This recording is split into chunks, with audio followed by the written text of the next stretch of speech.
Gente, eu queria primeiro... Vou deixar os agradecimentos para o João para depois, porque eu acho que tem um momento importante para isso.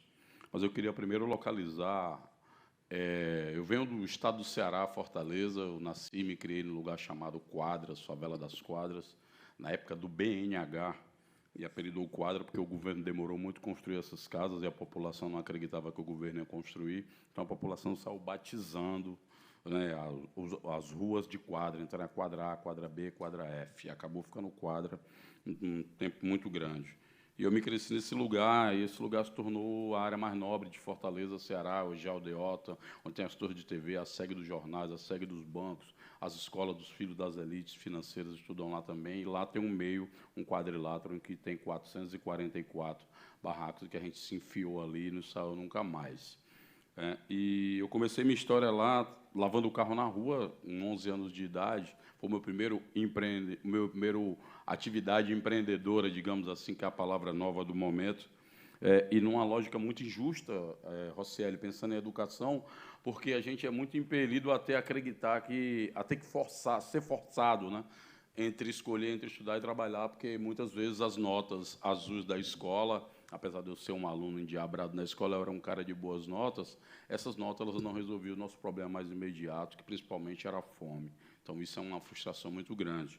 E aconteceu que eu conheci baile funk, conheci toda a lógica de vivência na rua, perdi muitos amigos na rua também, de um número de 30 sobrou alguns 5 ou 6, e nós fomos sobreviventes disso. Depois conhecemos a cultura do hip-hop, e foi quando eu conheci um cara daqui do Rio chamado Celso Ataíde, né, da favela do Sapo, senador Camará, que me convidou para participar da CUFA. Na época, inclusive, eu vinha de movimento social, de luta, de tudo que vocês imaginarem, e o Celso aqui discutia como é que a gente ia montar gravadora, montar eventos, ir para a televisão. Então, naquela época, era meio cruzar, derrubar o muro de Berlim, né, porque você não podia ir para a mídia, não podia, o rap era muito resistente, era muito fechado. Hoje, a música rap fala de maconha até Jesus. Na minha época, não tinha espaço para nada. A gente denunciava a violência da polícia, falava de pobreza e do racismo, e tinha muito acesso a uma literatura dos direitos civis norte-americanos, a história do Martin Luther King, do Malcolm X. E isso acabou sendo também um pouco os nossos livros musicais de aprender coisas que a escola, infelizmente, não ensinava para nós.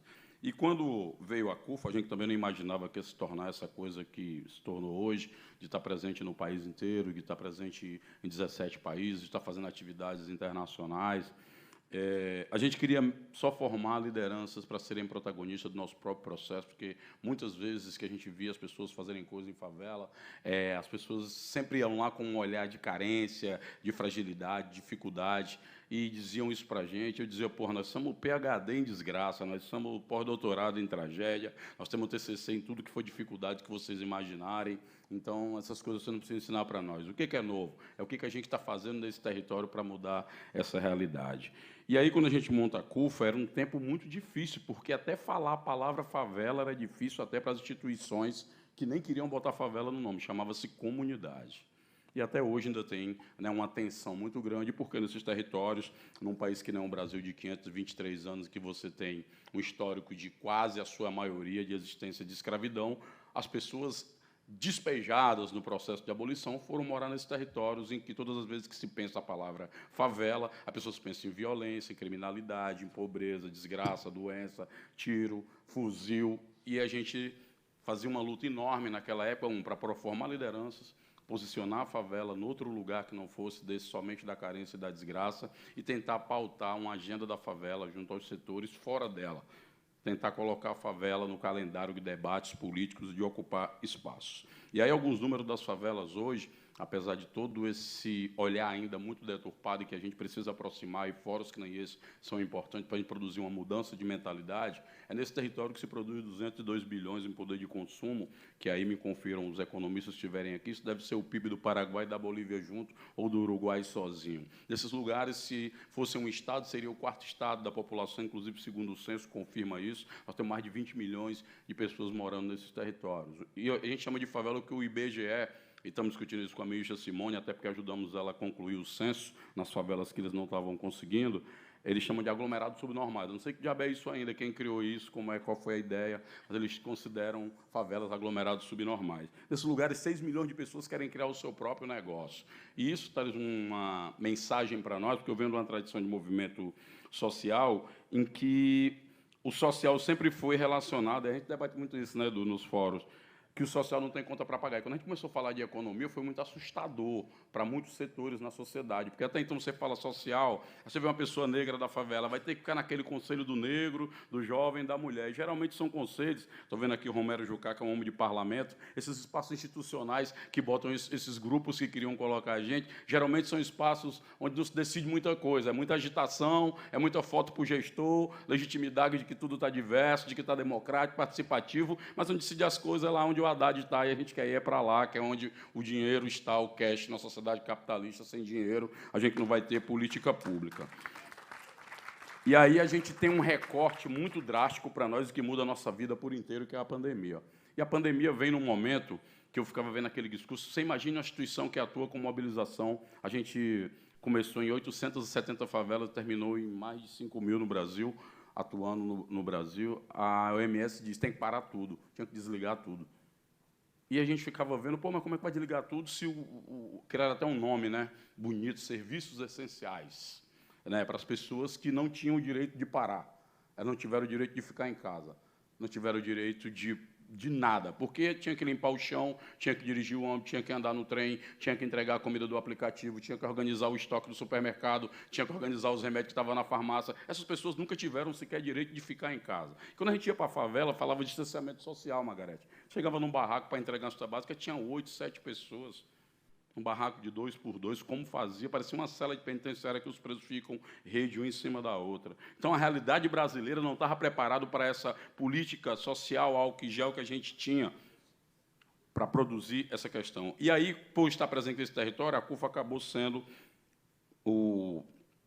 a interface entre quem precisava muito de ajuda e muita gente que doou. E aí entra o que eu queria falar agora do Dória, que eu acho que, na pandemia, João, a gente conseguiu produzir um tipo de contato que até então não tinha, que eu acho que era a possibilidade da gente eleger agendas comuns num país tão dividido.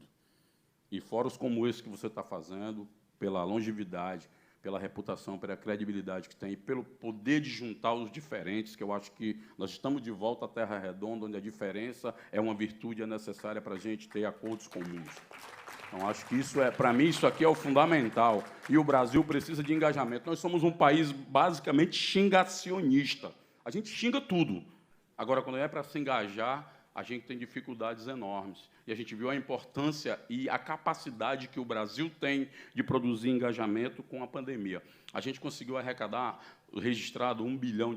Foi nesse R$1 bilhão que a gente descobriu, por exemplo, em fazer contratos com o Vale do Rio Doce ou Petrobras, com que diabo se come um compliance, né? Porque tem todo um dialeto corporativista que a gente até então não compreendia. Então, a pandemia gerou efeitos colaterais científicos na nossa organização, que aditivou novas competências para nós, novos entendimentos de mundo, e produziu também, colocou a gente em alguns espaços de debate, como agora a gente criou a Frente Parlamentar, né, em defesa das favelas e dos seus moradores no Congresso Nacional, com 307 deputados de todos os partidos, porque não é uma agenda do político ou do governo de plantão, é uma agenda da sociedade, porque eles estão lá para legislar a nosso serviço, estão lá fazendo gestão de receita que é pública, não é de um partido e não é de um político. Eu acho que também tem outro compromisso, que a gente também fazer uma luta em espaços como esse, já que a gente tem tantos poderes reunidos, João, que eu acho que é um dos problemas sérios no Brasil. A gente tem muita coisa boa sendo feita, mas a gente não tem continuidade, garantia zero. O João Dória sai e faz um programa de educação exitoso, com bons resultados, avaliado, seu impacto. Entra outro governador, que por acaso não seja da corrente política dele, destrói tudo como se o Estado fosse um brinquedo em que ele brinca, ele muda, ele tudo. E a sociedade não tem segurança jurídica, falou tanto de segurança jurídica que o advogado, a sociedade também não tem segurança jurídica nenhuma relacionada às políticas públicas, zero, é total. O político chega, muda a cor, tira o dinheiro, corta aqui, corta acolá, rasga o programa, quebra tudo, tira o ministério, volta o ministério, e você não tem confusão nenhuma. Então, acho que esses espaços aqui, tem 3 coisas que a gente vai pautar, inclusive, na frente parlamentar, e vai precisar da ajuda de vocês, que uma das coisas é a questão tributária. Quando você fala de questão tributária, é interessante, porque eu estou morando no Itaibibim agora, em São Paulo, que fui morar lá por causa da pandemia, e ali é tipo a Noruega, né? É uma Noruega, eu sou o único cara preto do condomínio, inclusive. E aí eu fico olhando, os caras reclamando da carga tributária, que é isso, mas cai uma árvore, gente. Cai uma árvore, a prefeitura está lá para limpar. Abre um buraco, a prefeitura está lá para limpar. Porque, assim, o favelado, a visão do Estado chegando numa favela, ele vai deixar uma multa, ele vai punir a pessoa, ele vai lá regulamentar algo que a terra até funcionando na ausência do Estado, porque eu vejo as economistas discutindo, para concluir o meu tempo, os formatos, o tamanho do Estado, se ele é gordo, se ele é magro, inclusive nós estamos magros, tá, Roseli, também, 19, estamos disputando. Mas a verdade é que o Estado brasileiro, a presença ainda é muito precária do que se tem, e ele é ausente no seu grande papel. Por isso que a população identifica como inimigo, nunca como um aliado. Aí você tem parte desse dinheiro aqui, que 202 bilhões, está na informalidade no Brasil. Não está no CNPJ, não está regularizado, não está virando tributo para a gente rever. E o cidadão não tem controle por retorno.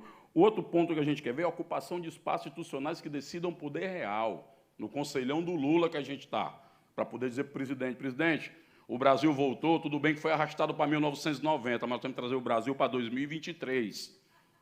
Certo? O Brasil vir para 2023. Para isso precisa juntar um monte de gente, um monte de inteligência, um monte de colaboração. E, por último, a gente quer que a gente possa, minimamente, construir espaços em que a gente discuta que boas ideias, e aqui a gente está com uma tropa de choque, literalmente, de pessoas iluminadas, que têm grande contribuição para o Brasil, e eu acredito que precisa sair das brasileiras. Eu vou para eventos que as pessoas estão falando de uma carne que é produzida em biodigestor em Frankfurt, o outro é reprogramação de DNA, coisa de bilionário, tipo Dória, reprograma o DNA, mas aí você fica vendo...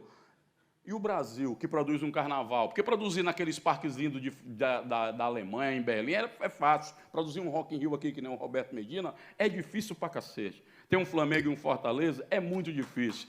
Ter um Gerando Falcões, uma CUFA, ter quadros que nem Margarete Dalcom, é difícil. Então, eu faço um desafio. Vamos juntar nossas inteligências, nossas competências. Vamos construir uma agenda comum para o país, um repertório novo, que dá sem falta de repertório. É projeto só de política ou de pessoas. Precisamos construir um projeto de sociedade e de país. Eu acredito, boto fé e estou aqui para somar e conto com vocês. Obrigado.